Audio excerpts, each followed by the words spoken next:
Assalamualaikum warahmatullahi wabarakatuh. Bismillahirrahmanirrahim. Alhamdulillahilladzi faddala bani Adam bil ilmi wal amal ala jami'il alamin. Wassalatu wassalamu ala rasulillah sayyidina Muhammadin bin Abdillah wa ala alihi wa sahbihi wa man wala wa la hawla wa la quwwata illa billahil aliyyil azim.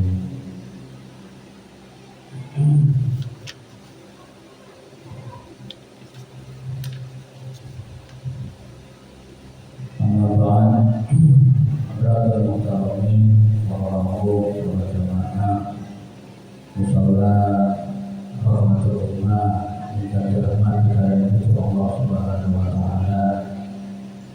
Alhamdulillah kita bersyukur kepada Tuhan Subhanahu atas hari ini kita diberi kenikmatan antara itu nikmat iman, nikmat Islam, syirkah wal afiyah, nikmat umur panjang, kesempatan sehingga kepada Tuhan Subhanahu sadar kepal dalam segala majelis di majelis ilmu. Besar harapan kepada pendengar sekalian mungkin apa yang kita dapatkan di dalam majelis ini tetap ilmu yang manfaat, tetap ilmu yang barokah, betul maslahat di dunia wal akhirah. Amin amin ya rabbal alamin. Wallahu a'lam. Melanjutkan kajian kita hasil tentang pembahasan Fatihatul Ramli, yaitu masalah keutamaan memanah. Bismillahirrahmanirrahim. Qala mu'allifun rahimahullahu ta'ala wa nafa'ana bi fitnatin amin. Rabbi shrah li sadri wa yassir li amri wa hlul 'uqdatam min lisani yafqahu qawli. Bismillahirrahmanirrahim. Qala Nabi Muhammad sallallahu alaihi wasallam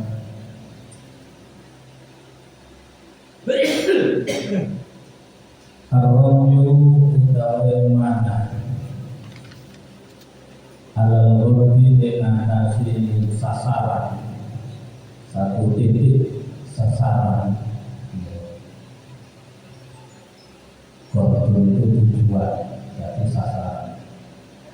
Kalau ini itu mana alal jihadi dengan nasi perang belum agama Allah. Terus di dalam hadis menikah, di dalam hadis tersebut Nabi kita Muhammad SAW menganjurkan kita untuk belajar memanah, karena manfaatnya belajar memanah tingkatan. Selain ketika kita belajar memanah dengan tujuan ketika nanti sudah mahir memanah, atau pada saat ini menembak, belajar menembak, setelah bisa nanti keahliannya digunakan untuk membela agama Islam. Nanti kita tahap belajar terusnya. Nabi nanti tahu ar-ramyu al-ghurbi karomnya al-ghurbi. Belajar memanah tapi tujuannya saya kalau nganggur besok agamanya Gusti Allah. Ketika memanah itu sasarannya satu titik. Memanah dalam rangka itu apa? Supaya titis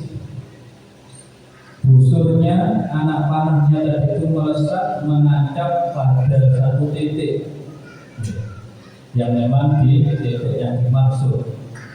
Jadi pahala ini gitu, seperti ala rombi karombi ala jihad, seperti memanah ya, di saat membela ya, atau perang membela agama Islam. Jadi pahala ya. Krono wau itu memang selain memanah ini memang anjuran Rasulullah, terus disertai dengan niatan-niatan yang baik. Ketika sudah ahli, sudah bisa, dan ini nanti dipraktekkan untuk membela agamanya Allah. Bukan sebaliknya, kalau sudah bisa nembak, mungkin akhirnya didamel begal, didamel jadi apa ya, tim bayaran, juru tembak tersembunyi ini, apa itu ini, apa yang berat,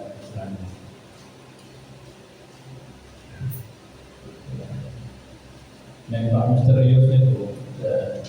Terus bayaran.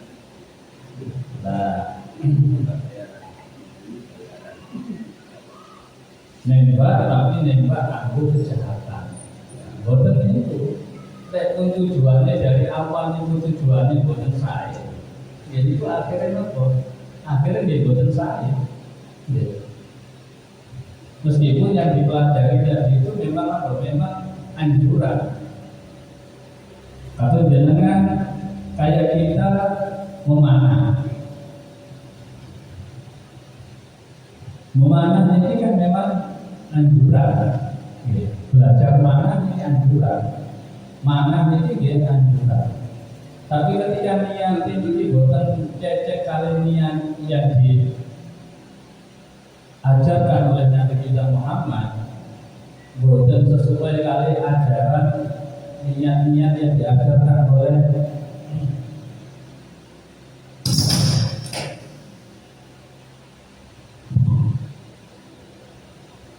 boten cecek kali napa sing diajarkan kalian para ulama. Nah, maka memanah wau utawa nembak wau itu ya boten berpahala. Krono niat sami belajar silat, belajar silat. Tujuannya belajar silat itu apa? Selain untuk membela diri, untuk apa? Untuk menyelamatkan diri mungkin dari orang-orang dolim, juga diniati kaki ideologian, kandir merangi musuh-musuh Allah, musuh-musuh agama. Kandir merangi musuh-musuh agama. Baru belajar silat mau itu berpahala.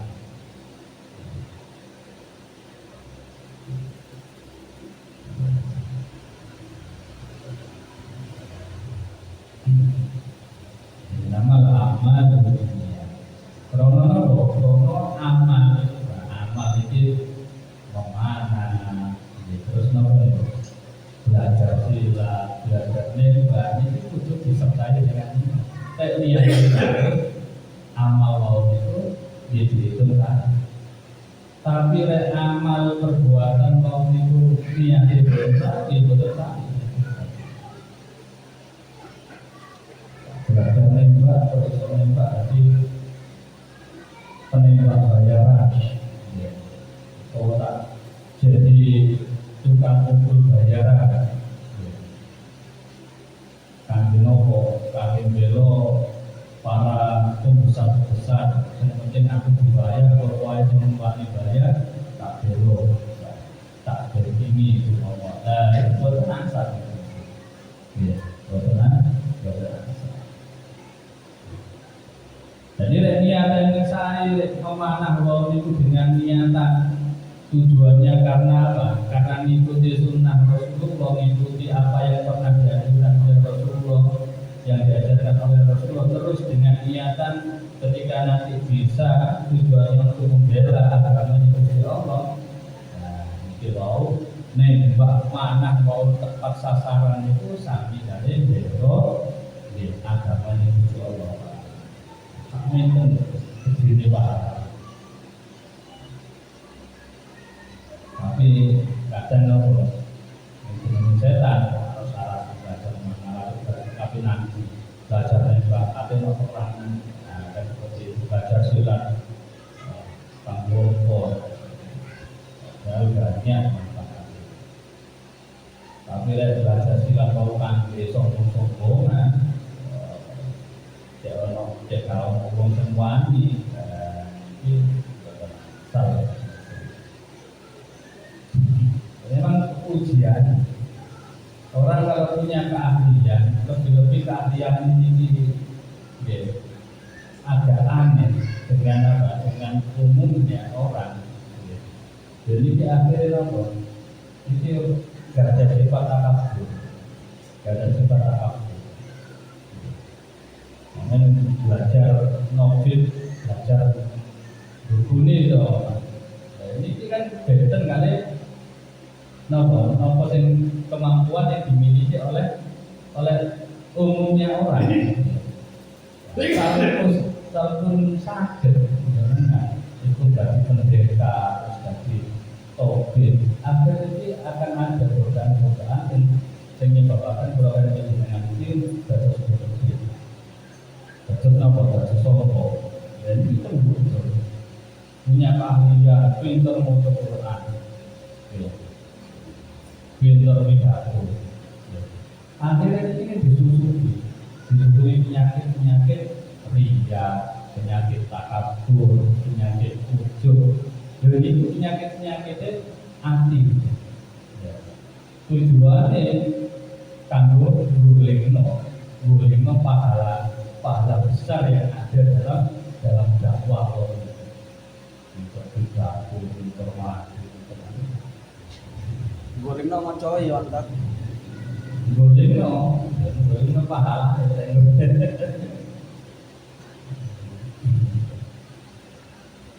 Ya, pun nopo sendiri urusan. Tapi kalau itu nanti ada yang sendiri ya itu nopo ya. Yang tidak bisa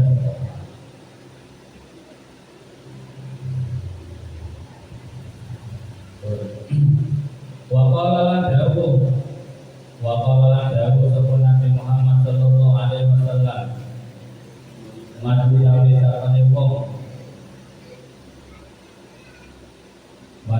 sapane wong itu kang ngarepaken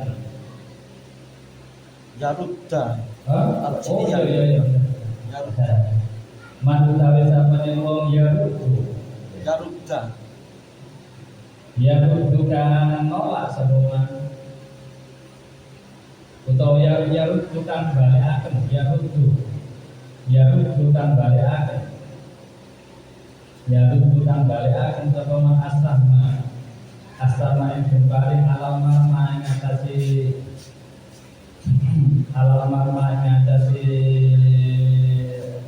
panggonan kang den panah minal di saking tujuan saking titik karena moko ono lahu kadwe man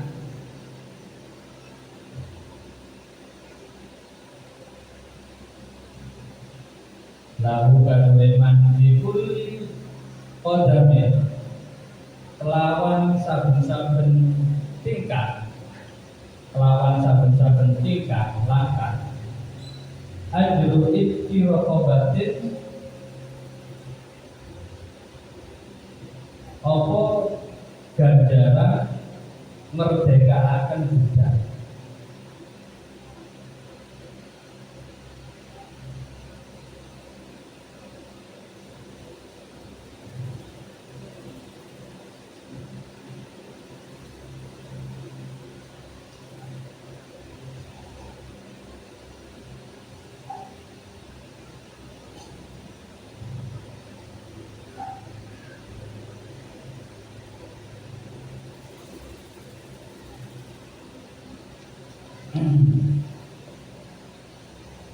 Jadi dalam hadis ini Nabi Muhammad SAW ini jelas man yaruddu as-sahma 'alal marma minal ghardi kana lahu kulli qadami ajrul qadami.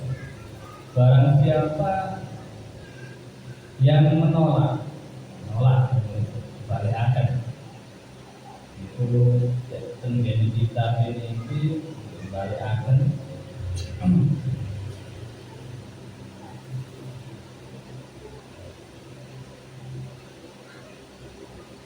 baliakan anak panai alal mahma ing atase barang kang dipangan minal gori saking tujuan. Jadi besok nah, ada pemanah kalau panah itu dibalik no. Berarti apa? Ada musuh memanah terus kita apa? Bisa tepat sasaran terhadap musuh tadi yang apa? Melemparkan panah kepada kita. Jadi ini wonten kana lahu bikulli qadami ya ajru ittiraqabati. Ini pahalanya ini setiap langkah ini apa? Berpahala seperti memerdekakan budak, seperti pahalanya memerdekakan budak. Wonten musuh nyerang kita. Akhirnya musuh mungkin mana kita bisa mulai musuh. Akhirnya musuh tadi yang memanah kita terus kita panah juga. Tepat sasaran, kena musuh tadi. Kita itu apa? Kita itu dapat apa? Langkah kita ketika apa? Kita mau berperang, langkah kita ketika kita mau berperang bela agama Gusti Allah, mau menghancurkan musuh. Jadi langkah demi langkah itu dapat pahala memerdekakan budak, seperti pahalanya memerdekakan budak. Gede ini wau orang niatan niat bela agama ini Gusti Allah.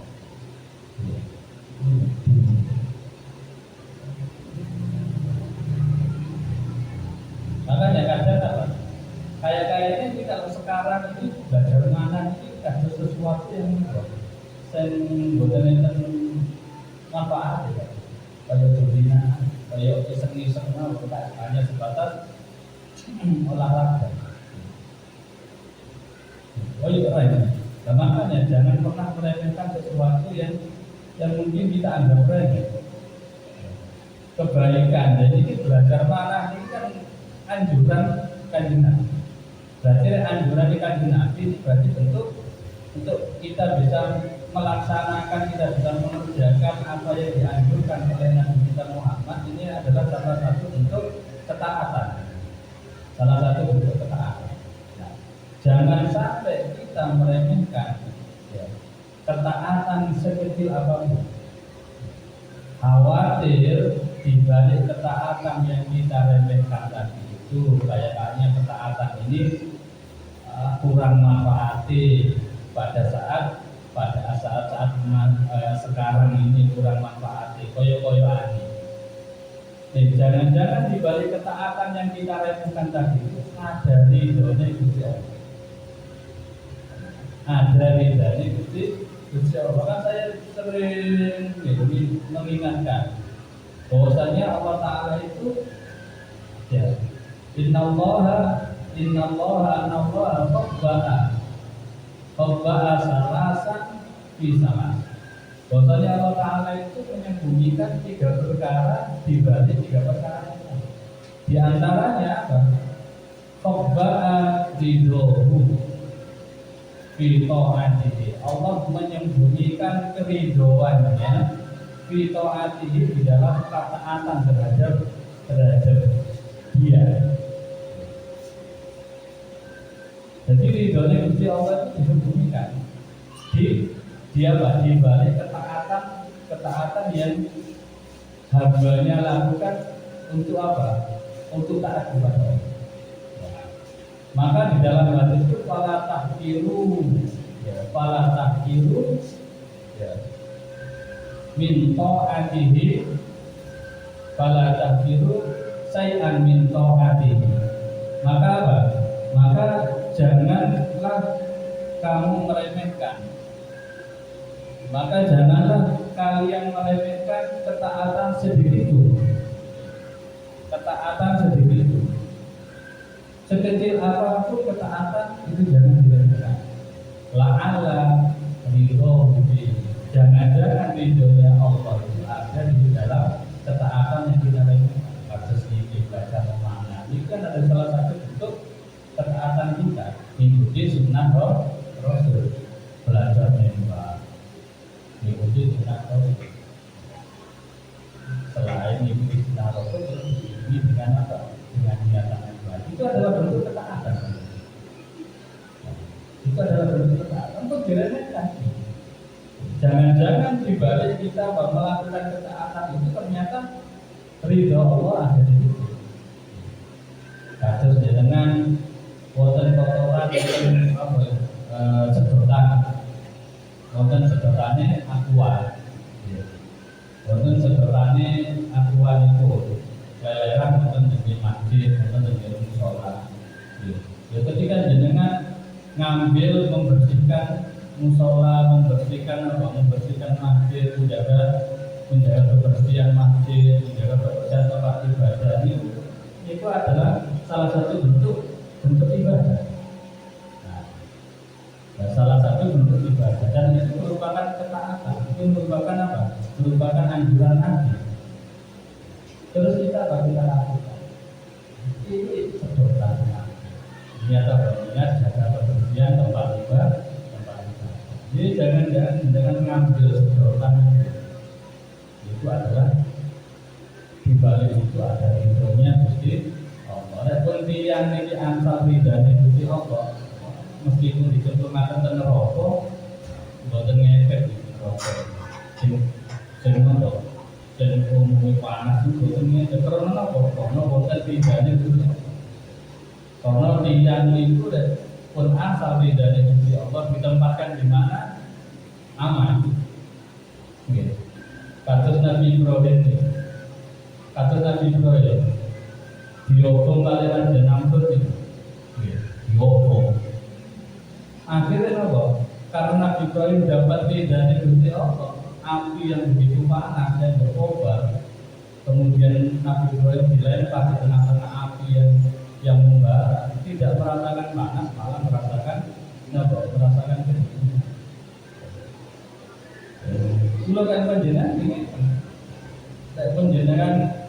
panjenengan angsal ridane Gusti Allah, ditaruh di manapun, di tempat manapun, jenengan akan selalu mendapatkan kebaikan dari Allah Subhanahu wa Ta'ala. Orang itu akan berbuat baik. Kalau jenengan diri dan Gusti Allah nanti Allah perintahkan malaikat serukan kepada penduduk langit bahwasanya si fulan ini adalah hamba saya, si fulan ini adalah hambaku yang sudah dapat ridhoku. Diserukan kepada penduduk langit malaikat. Artinya juga diserukan kepada penduduk bumi. Tapi jenengan kan boten dikenal tiyang itu. Boten dikenal tiyang karena jenengan ada di tempat yang mungkin apa? Baru jenengan datangi. Tapi kalau jenengan betul dari Gusti Allah, jenengan dimuliakan.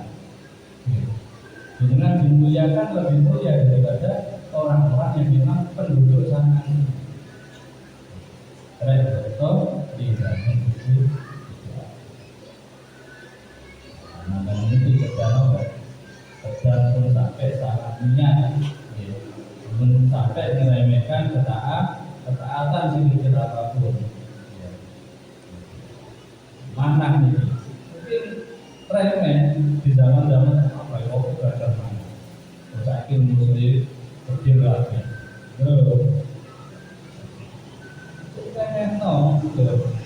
Dulu di masa apa? Penjajahan musuh Belanda, musuhnya tembak, tapi para ulama pakai apa? Pakai bambu runcing.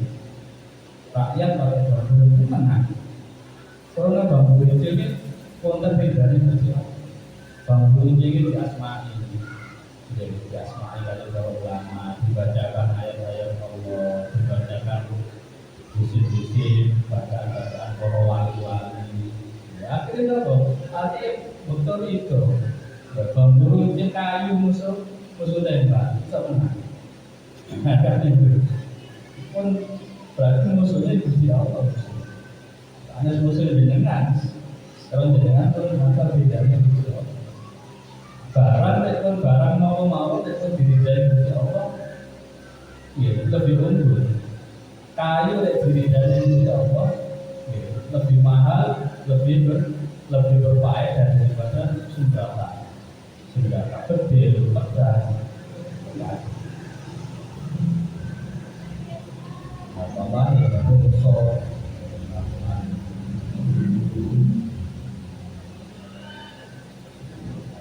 atas kayu garu